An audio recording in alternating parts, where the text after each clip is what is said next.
So to start off, hi, I'm Sean. Really nice to meet you both.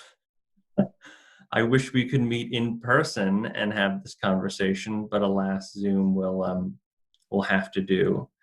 Uh, so I kind of just wanted to start really at your birth or early childhood, uh, Lucretia, and if you could just sort of talk me through, your early years and how you related to Quakerism when you were born and in your early, teens. Okay. I was born in 1920, December the 4th. So my 100th birthday is coming up. And it's awesome, but it seems very natural too. And I feel as though I've lived the years fully and enjoyed them. I was born in Upper New Jersey. My family moved sort of down with the making of the railroad in those early days from northern Jersey right down to Haddonfield. We had houses we rented in different places, I guess, for while the tracks being built. My father was into that business right after college. My parents were both Quakers from birth, and my mother came from, well, I guess they both came from State College. When it was time for them to be married, or when Dad asked Mother to marry, they transferred their membership to Lancaster County. They were both, father was Lancaster County, and my mother was Center County up in State College, out of State College. So we kids, from the time we were born, were members, birthright members of the meeting in Lancaster County. So then came the Depression, 1929. And my father's boss, a Quaker at different places in New Jersey, building that track, decided it was the best for him to retire. So he did, and that left my father without a job. And those years then were difficult. Things looked better, and we moved over to Pennsylvania to outside of Media and built a bungalow there. And when things were still more or less okay, and then we still kept the house. We always did that, but we kids were farmed out to relatives during the summers to work and to have room and board. I went to Lancaster County a lot of those summers and worked with in 3 different relatives' homes. But I enjoyed those summers. They were worthwhile and they were interesting. Well, then as I got into teenage and 20s, I went to University of Pennsylvania with a scholarship and graduated in 1942. Well, during vacations from school and college and so forth, we young friends looked into the nature of Quakerism in Philadelphia, and there were a bad division in 1827. And that's when the Orthodox formed in the Hicksite. And it tended to be that the country folks were Hicksite and the city folks were Orthodox. My husband, Bill, always said that while he was born into a city meeting, Orthodox meeting, he was more closer to the Hicksite in their theology, and their theology was such that it meant that they weren't as biblically connected. I mean, they were, but it wasn't the same emphasis. It was more a faith of activity and work in this world and helping, with others. But finally, in the 1950s, they began to come together again, and everything was much better from then on. But during those years in Philadelphia, we visited the different meetings, 15th and Cherry Street. That's when they were still separated. The one meeting was there, and the other one was at 4th and Arch. So we were hoping that things would get together again, and meetings would get together. And so we had attended the activities at 4th and Arch. When I was at Penn, we young friends were more active, very active, in helping to support the coming together of the two meetings. There was a Christian association, and we had a Quaker group there with a person who happened to be head of the whole Christian association, but he was a Quaker. I never ran into him in later life, but we had an active program, and I enjoyed that. And then for a while, before it was totally merged, we were very much leaders in the period when there was a so-called general meeting with a lecture and everybody coming together. And sometimes the sessions were in 15th and Cherry Meeting House, and sometimes they're in 4th and Arch. It was a good time. We were really at a time when it was coming together again. Do you think it's just the time period of the mid to late 40s that that was kind of energizing young friends to reintegrate? It began before that. When I was in kindergarten, we lived in Haddonfield. We'd come down from the north down to southern Central Africa, New Jersey, and I think I'm right that at that time that there was a split of 1827, and the Hicksite and the Orthodox meeting houses were on the same property, but they were sort of separate. It was really weird. That was not Haddonfield. I think that was Morristown, New Jersey. But anyhow, but we kids were aware of the two businesses, two meetings and all. And when we moved from Haddonfield, New Jersey to outside of Media, Pennsylvania, and I lived there for 14 years. I entered second grade when we moved. My sister was younger, and she was in kindergarten at Daly Street Terrace. So I went to school at 3rd Street Meeting, Orthodox, and she went to the Hicksite meeting near Route Baltimore Pike, but they were all under one operation. They were different locations because of the space involvement, so forth. So, do you want to talk a little bit about meeting your husband? Yeah, I'd love to hear a little bit about that. After college at Penn, I'll never forget. I've got to say this. I'll never forget eating lunch in the cafe, and the music was on the radio, and all of a sudden it was interrupted, and it said that the Japanese have just hit Pearl Harbor. That was terrible news, terrible news. And so I got more and more interested in doing something, if I could myself, for peace. So after 4 years in St. Louis, 42 to 46, I came back to Philadelphia and to a job with the Friends Service Committee. And I was there and lived in near the campus of Penn in a co-op house, a group of young people that were Friendship Co-op House, and commuted down to Penn, to the service committee. And I was there for 3 years. I think that's right.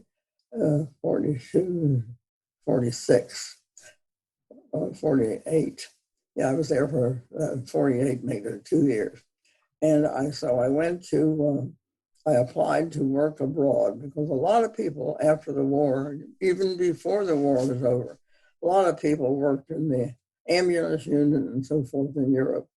And I got my nerve up to serve abroad in 46 and didn't want to go for the usual year and a half to 2 year appointment, and I thought that might be a little much. So I signed up to go to Finland, which was to be for 6 months. The Finns had suffered terribly in World War II. The Germans, and the Germans were really not fighting the Finns, but they were in eastern Finland fighting the Russians. And when things got worse and the Russians were coming against the Germans and driving them away from Russia, the Germans fled all the way up through the country and out into the Arctic area to get away. They couldn't go down right into the continent of Europe, Denmark or Germany or anything, because there's no way with the fighting going on there that they could get through there. So they went out through northern Finland, Lapland, and that had where are we now? That was started by a group of older young people who were willing to go over and help us get some work camps going. And they did. And Douglas Steer from Haverford College was there also helping out.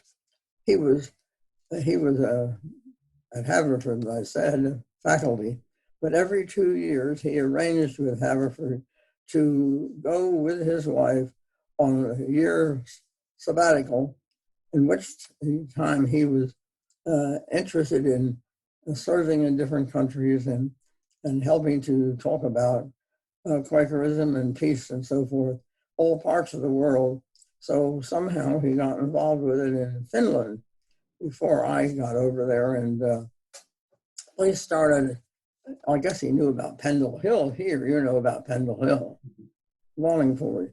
So he got equivalent started, or something like the same thing, started in Finland, and it was called Vitakivi. So I went over to join that work camp group, and of course we sailed over on a Swedish ship called the Stockholm, and so I got to Finland, and I was to work in the main office when the New England couple were due to come. The people who had been there before me, one lady, it was time for her to go after 2 years, but she wasn't being replaced until the fall. So I helped to tide over in the executive work until the other came. The most exciting thing I did in Finland, interesting thing, was to escort around the country a fundraiser for the service committee named Lita Cromwell. And she was a character. She was a lady, no Quaker connection, but she was from New York, and she had a self-made job of talking to women's clubs in New York and telling them about her trips abroad. I never heard about any other trips she made, but apparently she did every couple of years. So it happened to be the one that I was at the time when I was in Finland for 6 months. So we got on the train and we went up through Sweden to where the Rovaniemi, and every house along the way, and when we got to the city of Rovaniemi in Lapland, every house was burned. All that was left were the chimneys. It couldn't be wood, of course. So we got to Rovaniemi and were welcomed by the team working there. And they had things pretty well under control with clothing distributions and food and so forth to help the people. And it was still pretty bad destruction of the buildings. And we went across a makeshift bridge on some river that comes down out of the left arm of Finland, and went to a work camp, visited a work camp in Lapland. And so we slept in a great big tent. And all night long, we could hear, if we were awake, we could hear people pounding, pounding, pounding, rebuilding their houses. And this was 48, and the war was over in 45. So it was pretty bad. And we helped in one house to dig a foundation for a cook stove, which was also a stove to heat the place. And we dug down to 39 inches, a little bit over a yard. And just one other point about the Russians when they invaded Finland, and Finland's been beaten up by other countries for generations, years and years. But the Finns did in World War II take another chunk off of the eastern little strip of peace, my side, your side, east, and on up in the central. So it was sad for the Finns to lose more property, and the people had to, I guess, make the decision whether they'd stay in what were their homes and now Russia belonged to Russia or not. Well, I decided I went for 6 months because I wasn't sure I wanted to stay any longer. That was the assignment I had, but it was very interesting. And then I was deciding what to do next. And they offered me a job of working in London with the joint program of the American Friends Service Committee and the British Friends Service Council. And so I took the train from down through Sweden, across the body of water, where there were still mines, but I don't think it was very dangerous. We probably wouldn't have been there, over to near Warsaw, Danzig. I was a little apprehensive the whole time, but I went to Warsaw, and I actually got to go out to the country outside of Warsaw to see a project where young people were transporting by old ex-army trucks building materials for people who had lost their homes. And that was interesting. And then we met in a little shelter made in the basement of a bombed out building, talked with young college kids and told them, what it was like then for them. We also went to see the what do you call it? The ghetto, just obliterated. All the apartments, brick buildings, and all those busted up, ruined. Thousands of people, I guess, died. After that, I decided I didn't really want to work in London with the program in Poland. So I told them that, and lo and behold, they decided not to have that program anyhow. And so it was just canceled. And I then had an opportunity to go to Germany, and that suited me fine. And I was in, well, at that time, Germany was divided into 4 sections. Russian section, we didn't get to see much. English section, we'll have to look around the other way around. English section for you, and American section down here, over here, and down here the French.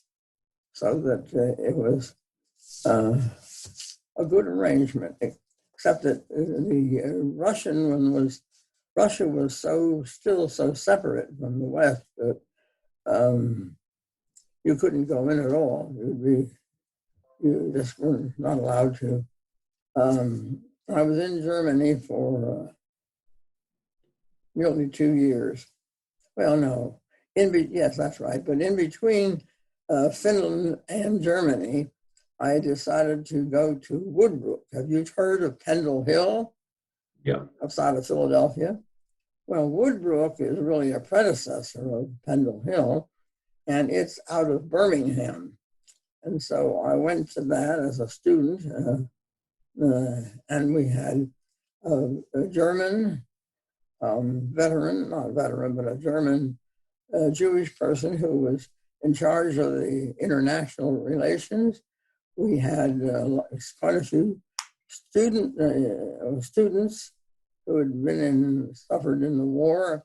We had a German woman, and her husband and she had been confined to a basement apartment, and it was too damp, and he didn't survive. And when they were still, when they were imprisoned in France, and so it was an unhappy time for her. But it was interesting to be in Woodbrook. It was something like Pendle Hill. Okay, so then after Finland, I decided I really wasn't ready to come back to the States. So I got another assignment with the Friends Service Committee, and that was working in Germany. And at first, when I went to Germany, we were in the town Freiburg in South Germany, and that was then in the French zone. It was pretty badly destroyed, including a lovely old church.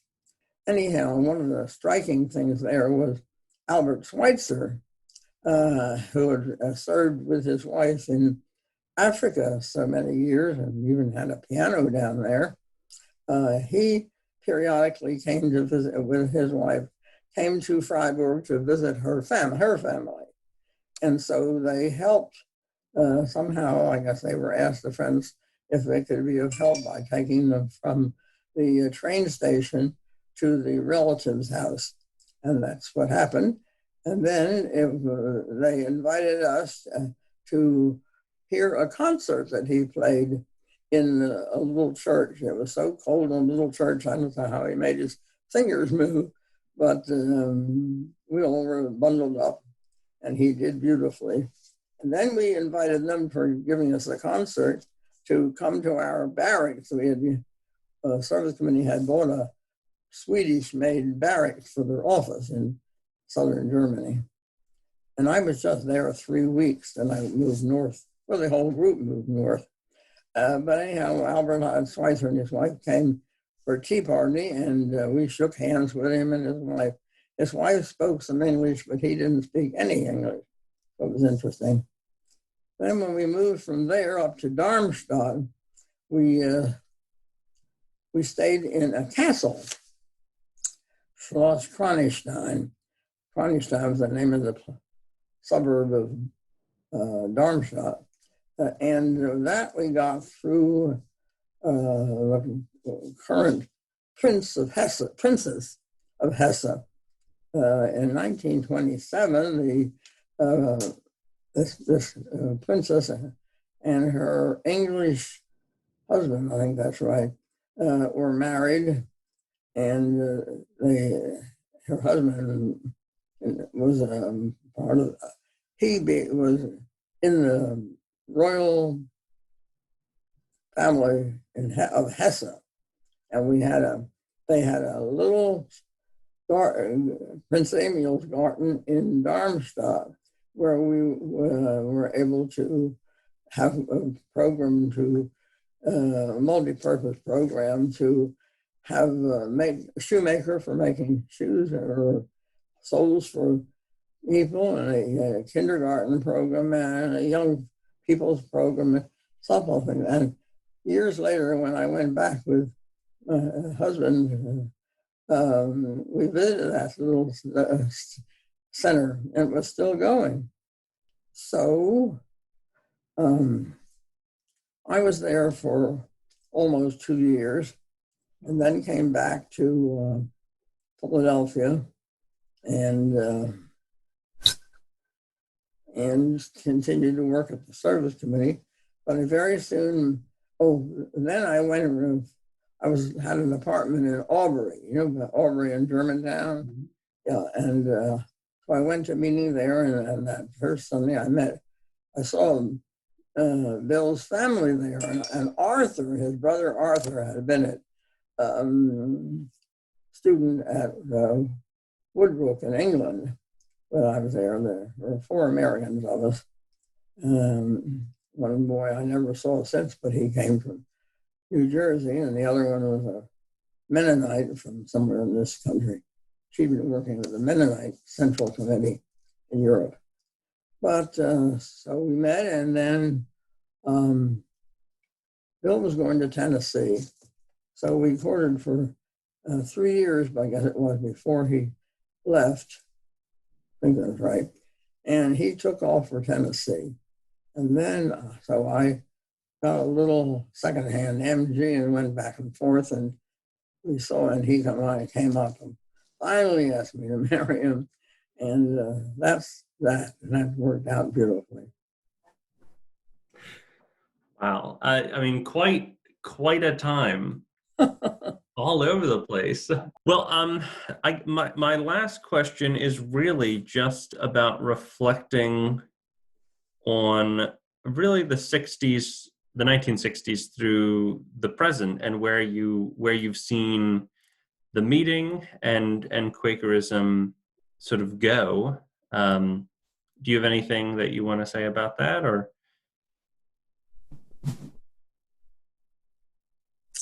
Oh, It's an open-ended question, I know. I'm trying to think.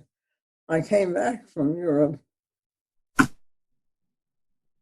went over to Europe in 48, came back in 50, and returned my job in Philadelphia, a job, a different one. When I had been there the first time after I moved during the war from St. Louis to Philadelphia, I was in the finance office. But when I went to Finland, after I came back from Finland, I worked in the International Centers Desk for 3 years, during which time it was sort of shut down because there wasn't as much emphasis on maintaining centers in Berlin or there was other focus at Berlin and Tokyo and New Delhi, India, and so forth. So they changed. That's another story. I don't know too much about it because it got changed. But I worked 3 more years, and then Bill asked me to marry him, and we lived in Tennessee, had our 4 children. And then when did you come back to Philadelphia? Good question.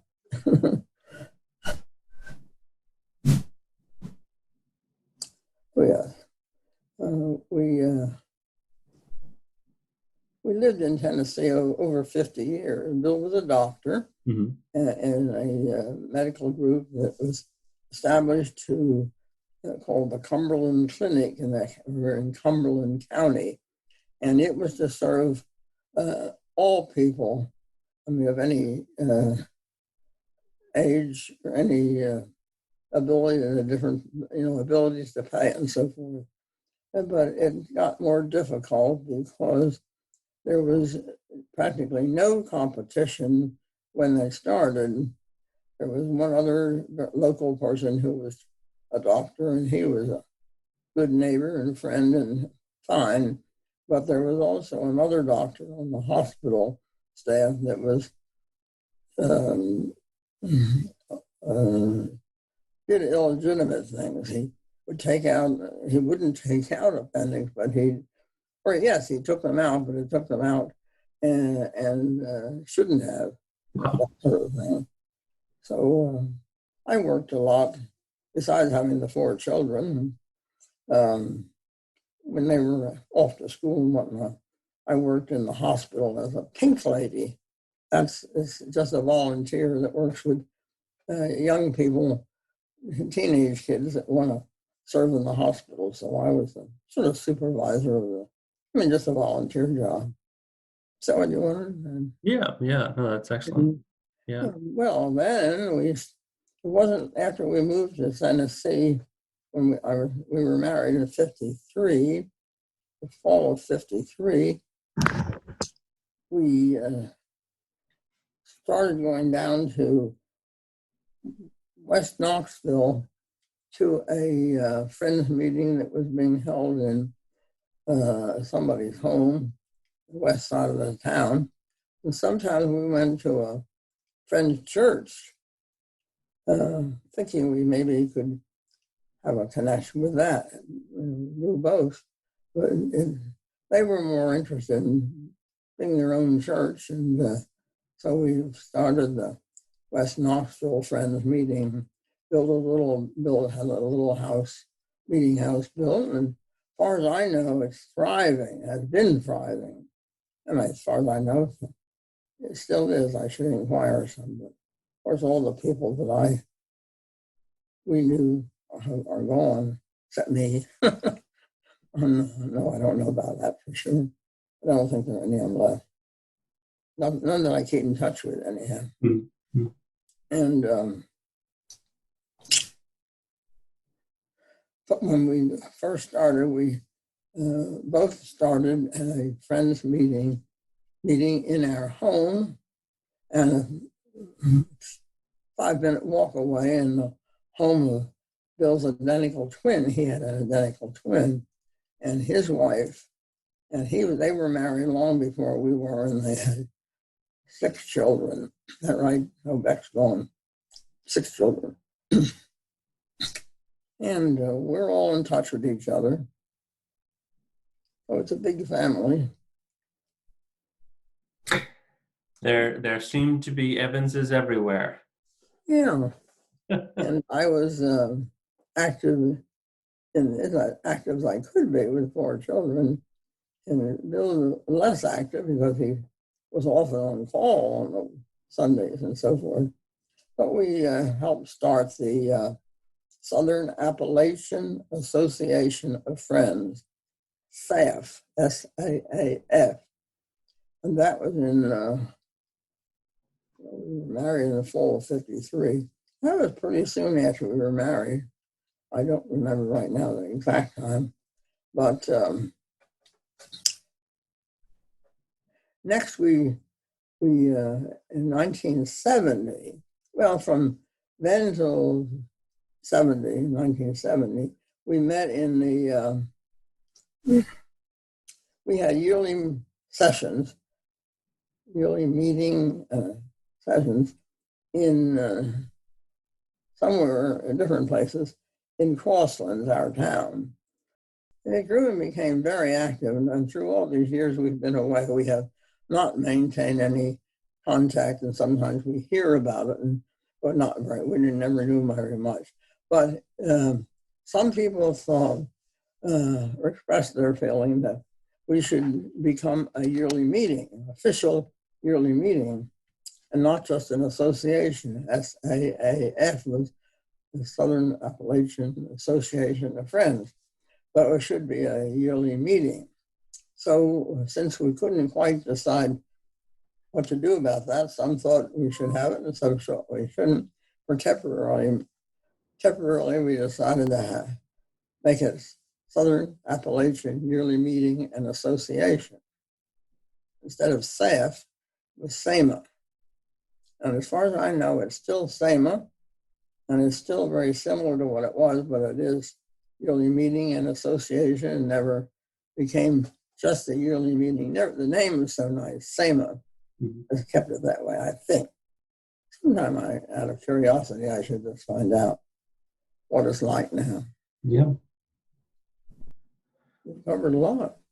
We have. I want to thank you for sharing everything. I might follow up with some written questions that I need clarification on, but I'm gonna I'll definitely type some of this stuff up and thank you very much for sharing. I really appreciate it.